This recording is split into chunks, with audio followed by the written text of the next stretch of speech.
did you first get interested in music? Well, it seems like as long as I can remember, I was always interested in music. There was always music in the house. My mother played music. And probably at about seventh or eighth grade, I started listening closer and tapping my feet and tapping my fingers. And I remember that in about in eighth grade or ninth grade, I would put on the radio or some record or something. And we had an ottoman. And I remember that if I put a newspaper on the ottoman, it sounded like a snare drum. And so I had a set of sticks, and I started just tapping away and learning to use my feet and so forth. Never had any training of any kind, but just started to get the feel of it. I always loved music, and it became a passion. I had an older brother, and so in the 50s, there was Elvis Presley and all of the early rock and roll, and I didn't care for it. I remember I didn't care for it a lot. I didn't care for him, maybe until later, but it just wasn't the thing. But I think probably we all remember when the Beatles hit, and that's kind of when it clicked, I believe. Okay. For me and probably for a lot of people, and that's when I started getting interested in playing music. And we started talking about all the days of anybody that could play an instrument got in a garage band. That's what we did. Yeah. Yeah. Can you describe what was it like seeing the Beatles on Ed Sullivan? It was a mind-changing experience. It was like watching something and going, "This is going to be a life-changing event." And then little did we know it was going to be a music-changing event. It's the biggest thing in the world. I mean, it became, what they did, what they created in those days was amazing. Yeah. Yeah. So when did you first start actually playing? Yeah, so after tapping around on my ottoman with the newspaper, Vince Russo, who was a good friend, played guitar and trumpet, and he said, "Do you want to start a band?" And I said, "Sure." And so I went out with my mother and went to the pawn shop and bought a set of drums, and Vince and I started playing in his living room in about 1963, and we just started. I think we started with Twist and Shout, as I recall, and we played it. He played the parts, and I think I sang, and I played the drums, and that was the beginning of it. Yeah. Yeah, that's cool. Yeah, it was cool. When did you form your first band? So from there, Vince and I began adding people, and so the Wonders began. We added Paul Koski on keyboard, and then Vince was a friend of Shorty Vest, and his son played the drums. And so Vince said, "If we get Billy Vest on drums, can you play bass?" And I said, "Sure." And so that was the original Wonders. That was the four original Wonders. Yeah, in 1964, I think that band probably came to be, and we started actually playing jobs. And had you played bass before? Never. So you just said, "Okay, I'll play bass." I'll play bass. Yeah. How long did it take you to learn it? I don't recall actual time spent. I think I've always had a really good ear, and so I think I just picked it up and started plunking around like everybody did, and just learned to play. Of course, back in those days, the 1-4-5 progression was not very difficult. Right. But still. So that's what we did. Yeah, we played Louie Louie and all the old tunes. That's what we did, and it wasn't very hard and of course, as you played more, you got better, and that's what we did. Do you remember where your first gigs were at? Gosh, I don't know. I think we played a lot of schools, proms, things like that before we started actually traveling, and that. Yeah, I think just a lot of local stuff. Maybe even probably played for free for private parties just to kind of get known, Yeah. And of course, back then we probably only had, I don't know, 20 or 25 songs. So until Sandy's Escape and the Way Out Club and all the teen clubs started back in the 60s, until we needed a full repertoire to play for a whole evening. It just kind of evolved, I think. Yeah, yeah. So a lot of dances. Yeah, a lot of dances. Armories. Well, the teen clubs in Omaha were huge, but all the high schools had sock hops and all of a sudden, and then when we started traveling, the armories and all the ballrooms in Nebraska, we played them all. We played them all until later, and then we started traveling and getting bigger jobs. Yeah. So when the band first started, how long was it from the time you started until you played at Sandy's Escape for the first time? Well, Roughly. yeah.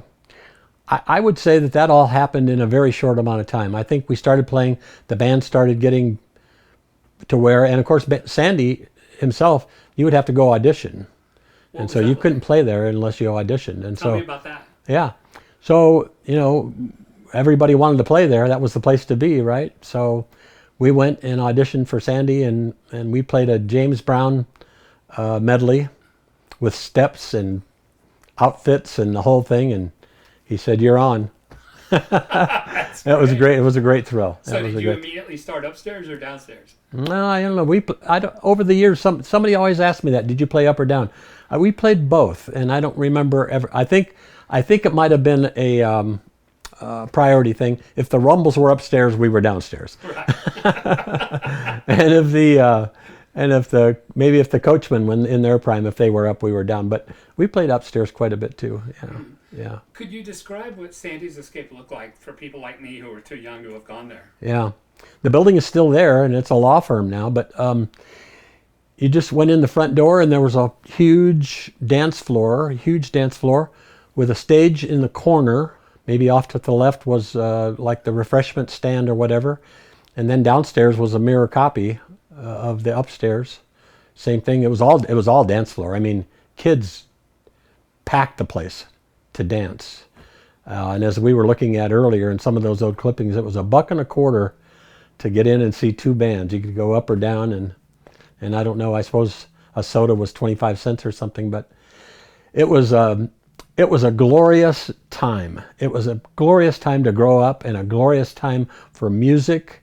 And all the bands of that time, there was no, oh, they're better than us or we're better than them. There was none of that. Everybody just played. Everybody loved to play, and everybody loved to play all the different places in town. And you had your following. You had, some girls that loved to follow certain bands, but it was just a glorious time for people to come and dance and enjoy music. It was fabulous. Can you tell me, what was Sandy like himself?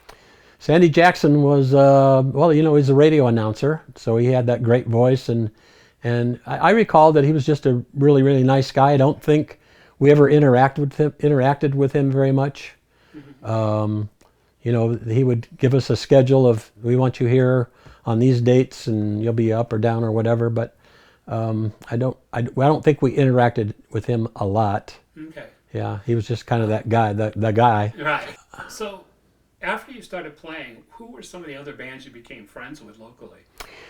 Well, the Coachmen and the Rumbles, Chevrons.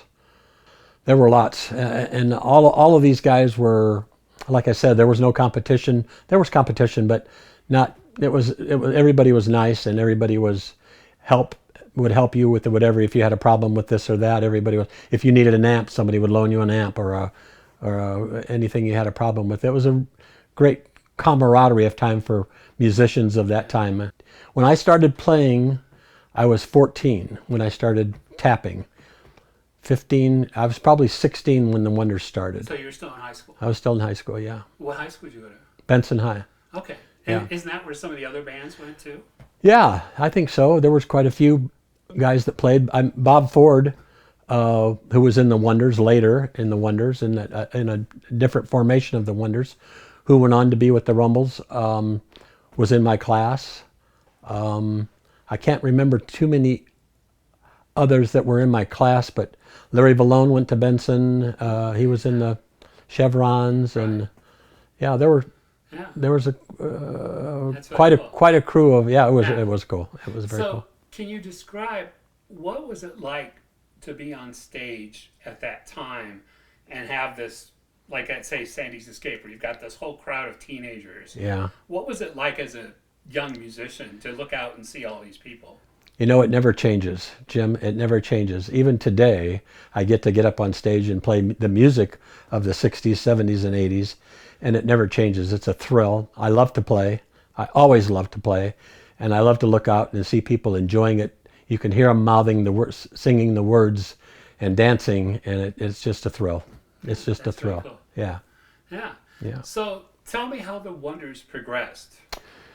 Yeah, so I guess after Vince and I, we started the Wonders, and then we changed some personnel, and then later, and then we started getting a booking manager. We had Scotty Cameron, CBC Enterprises was a booking manager, and that's when we started to travel. We had a 48 passenger school bus that we traveled in, and we traveled all over the Midwest. I mean, from Wisconsin to Minnesota to Kansas to Missouri to all over Iowa and Nebraska. A bunch of kids in a school bus. It was absolutely the greatest, one of the greatest times of my life. It was just a lot of fun.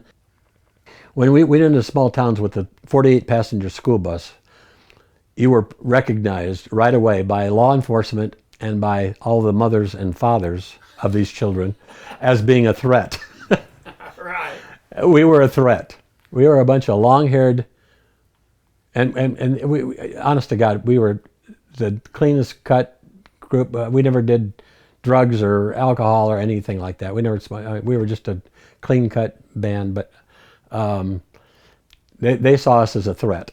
And when we went into, like Bob Seger talks about in the song, when we went into restaurants late at night and these guys had been drinking or whatever, and they saw the long hairs come in, it was not comfortable. And then we felt threatened. But yeah, no, law enforcement and kept an eye on us all the time when we traveled to these little towns. And we just shook it off. We didn't care. We were just having a ball. Now, your bus, can you describe your bus? Yeah. Because it was painted blue, is that right? Yeah, it was painted blue. It was a 48 passenger school bus, and it was painted blue. And we had, we had an area blocked off for our equipment in the back. And then we had 2 double bunk beds on each side. And then we had a lounge area with sofas and chairs. And then I think I may have told you that Bob and I did most of the driving. And so we were the designated drivers while a lot of guys slept. And, there's always antics. There were guys throwing firecrackers out the window or what have you. But we were pretty, were.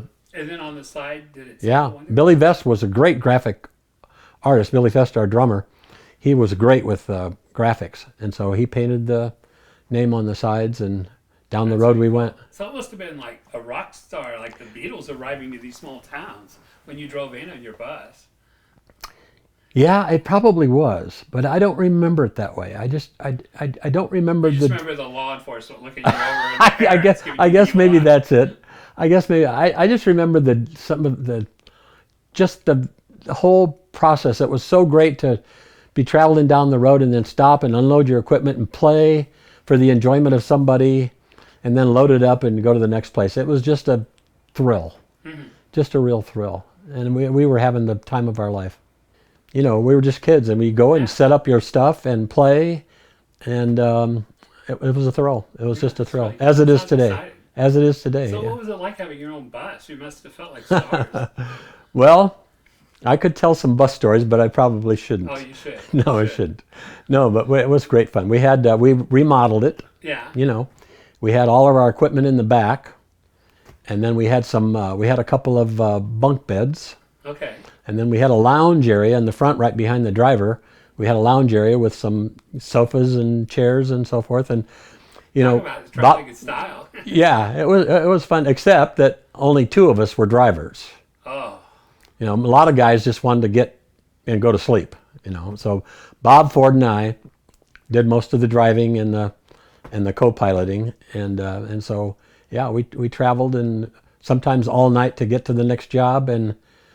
But when you're kids, you have lots of energy but we had a blast. We had a blast. We had girls following you and so forth. Yeah. It's a real thrill. What was it like though, as a teenager suddenly driving this huge bus? I mean, I'm sure you hadn't driven anything that big before. When you're young, we weren't afraid of anything. Yeah. We drove. We would sometimes late at night, if it was late at night and it was in the middle of the night and we were driving, to amuse ourselves or to keep ourselves awake, we would stop and steal highway signs. Really? Yeah.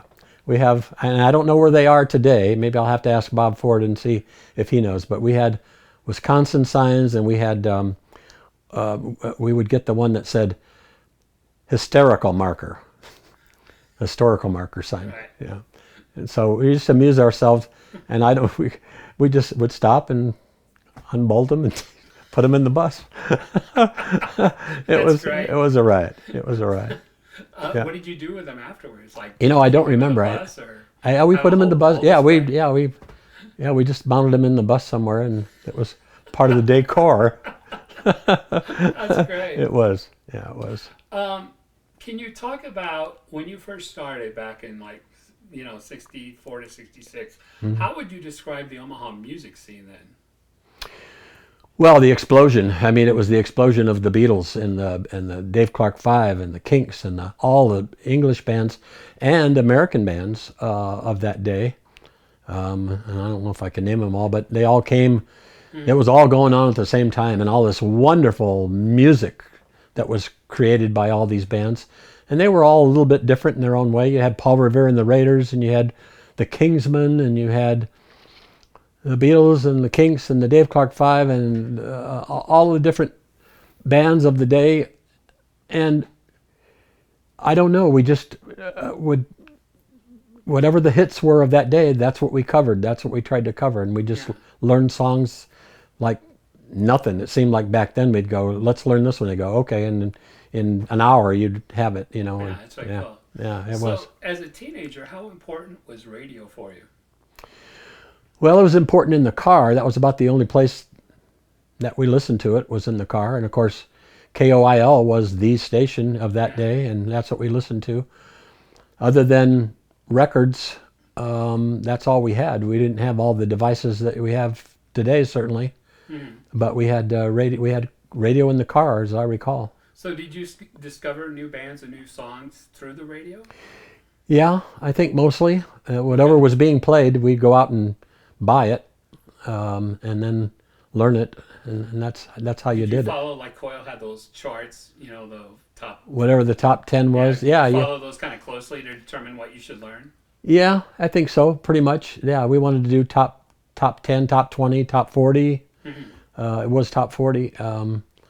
Yeah, and whatever suited us, our personnel. We couldn't do everybody because some people had ranges that were a little bit out of our range, but pretty much we could cover just about anybody. We didn't have, back in those days, Vince and I, we didn't have, like the Brits, we have 5 pretty good voices, really good voices, and we can do 3-4 part harmony if we need to. But back in those days, we only had a couple of singers that were really strong singers. So it was a little harder to cover the Beatles back then, but most of the time we could cover most of the rock and roll of that time. Yeah. Did you also collect records? Did you buy a lot of records? Oh yeah, sure. We all had record collections, and it's interesting you asked that question. I don't remember the process. I remember sitting down with a record and listening for not only the lyrics, but for the bass line. And in those days, recordings weren't great. They weren't great. So picking off a bass line, especially from Beatles recordings in the early days, was very difficult because it wasn't prominent. Like you listen to music today, you can hear the bass, you can hear everything, perfectly. But back in those days, it was hard. So yeah, we'd sit down and you have to write, what was that line? What did he say? You get the lyrics line by line and put it in the arrangement and learn it. And so who was your favorite Beatle? Paul. Yeah. You played bass. I played bass. Well, for that also, but Paul was so melodic and had such a great singing voice that even in his bass playing, you can feel how melodic he is. He's just, but he plays, he plays many instruments. He plays piano and guitar, and I think somebody said he picked up a trumpet one time and learned and played it. He was just one of those guys, that could learn to play anything. But yeah, I think he was maybe not the most talented, but certainly one of the most. They all had their position in that band, and how often does that happen, that four guys like that come together and create what they created? It was amazing. Could you talk about some of the other clubs in Omaha that you played at the time? Yeah, Sandy's was probably the most popular, I think. Although there was a place across the street on Maple called King's King. I think it's King Arthur's. King Arthur's, that was it. King Arthur's, yeah. And then there was. I don't know much about that club. Yeah, it was just a little hole-in-the-wall club, packed to the gills every night. And then there was the Way Out Club over on Ames, about 63rd and Ames or so, that was upstairs. And then there was the Green Door, and I don't even know if I could remember all the names of them, but there were at least 5 or 6 or 7 of them, teen clubs. For the Peppermint Cave was downtown. The ballrooms were fabulous, and a fabulous place to play. They didn't always have the best acoustics, but they were fabulous in that you had a nice stage and a nice presentation, and they always had a big dance floor. You probably a wider range of audience ages too. Yeah, I think so. The whole town probably turned out. Yeah, that's probably true. Yeah, probably came with their kids. I don't know. Probably, that could be. Yeah. So the band is becoming successful. Yeah. You're touring around. You have your own bus. What happened next? Well, Scotty Cameron wanted to know if we had any original tunes, and it so happened that Vince Russo and I had written a song called "Baby Come Back," and so he said, "Well, let's go in the studio and do it." And Vince wrote the flip side, a song called "I'm Not Willin'," and so we cut it and put it out. I don't think it ever sold very much. So which was the A side? Because I was wondering. "Baby Come Back." That was the A side. That was the A side. Okay. Yeah. Yeah, and it was written about a dear girlfriend of mine who went to Mercy High School, who I lost because her father didn't like long hair. And you had the longest hair at the time. And I had the longest hair in town. Yeah.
It was a pretty simple song, and it never had a chorus or anything.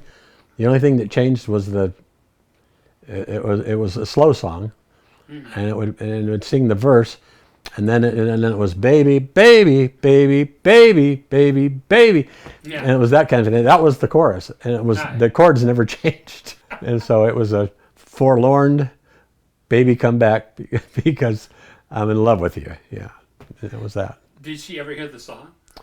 I don't know. I never did get to ask her about it, whether she knew it was about her or not. That's a good question, though. I don't know if she ever knew that song was about her. That's So, good. where did you record the songs at? Yeah, we recorded that at Sears Recording. But yeah, we did that, and we put it out, and I think it got a little local play, but it never did go very far. But it was sure fun to have a record out. So, what was the recording process like back then? It was pretty basic back then. I don't know. I'm not even sure. I couldn't even tell you if we had 4-track then. We may have had 4-track then when we recorded, but we recorded everything all at once. Everything. Wow. Vocals and instrumentation we recorded all at once.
But that was about it. I don't recall how many takes we did or anything like that, but I don't think we were in there very long.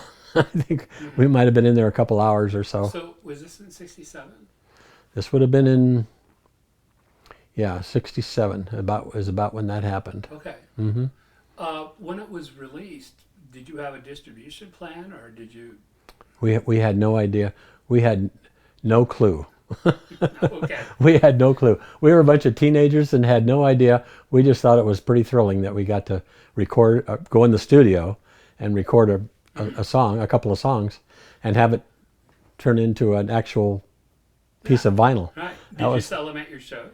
Yeah, we had it. We always had them available. Okay. And I think, like I said, I think we did get some local play, but it never really went very far that I know of. Of course, back in those days, you really had to go to every radio station in the country, and we were a bunch of kids. We're not, we weren't out. We didn't know how to promote. We didn't know what to do. But Did you do the songs live? we did, yeah. And did people like them? I think we had good. I think we had a good response to "Baby Come Back." I think we always got a request for "Baby Come Back," yeah, Yeah. because it was our song, you know. Right, It was yeah. our song. Yeah. What's so interesting to me now is how these songs have become popular on YouTube. I mean, that's how I found it, you know, and hundreds and thousands of likes, and people, there's a very subgroup that's very interested in garage bands, and Yes. and so it's I think that must feel gratifying now that you have this whole new fan base for this record that you made when you were a teenager. Not only that, Jim, but we were at a band meeting not too long ago, about a month ago, and we were just chit-chatting about this and that, and Bob said something like, well, Lou had a record out back in the 60s, and the guys all went, oh, we did? Well, we didn't know that. And Bob on his phone dialed it up and played it. And I went, wow. Wow. He got it right out of the Google That's how I found it. And played it. Well, I have 2 copies. I think they're both probably pretty scratched up, but I think one may have a crack in it. I don't know, but I think one is playable. I'm not sure. I haven't tried to play it for a long time. But we did go back in the studio after that and did a like 4 or 5 song cover thing that we were going to do something with, but nothing ever happened with that. That's too bad. It's on tape. I got to find a tape player to play it. In reel to reel. Yeah, in reel to reel. Did you write any other songs? No, I never did. Why do you think that is? I don't know. And I have a million ideas. Mm-hmm. I have a book, and I have a million ideas for songs and lyrics. Just quotes, lines, sentences, lines of that belong in a song. But I never have taken the time to sit down and put it into a song and find the right melody and put it all together. I wish I had. It's on my list to do, but it's never too late. Never too late. Never too late. Release their own CD. Yeah, that would be fun. Really cool. That would be really fun. Another thing that we always talk about with the Brits, our motto is playing British invasion music from the 60s, 70s, and 80s while in our 70s and hopefully our 80s. Yeah. That's our motto. But That's really cool. But we talk about the difference between playing back in the 60s and playing today. And we always make a funny quip, and we always say, well, today we play the right chords. Right. Because back then I think we got it right most of the time, but none of us were accomplished. Well, like you said, the recording wasn't all that great either, so it's hard to really hear. Yeah, and none of us were really accomplished, musicians of any. None of us read music or, even if we were able to get the charts, which you couldn't back then. Now you can YouTube about any bass part or any singing line or any guitar part that you want to learn and watch somebody play it and learn it. It's amazing. It's amazing. So after the record came out, what happened to the Wonders next? Well, what happened not too long after that, the last formation of that band, let's see, Billy Vest moved away, and so we needed a drummer. And Rich Berg was available to play bass, and so I went back to drums. The last formation of the Wonders was with me on drums, Rich Berg on bass, Bob Ford, and I think Greg Peters was the last. That was the last 4 Wonders, the last formation of the Wonders. And then shortly after that, Bob was called to the Rumbles. And so that was the end of it, and I started my family and business career. So how old were you then? I was about 21.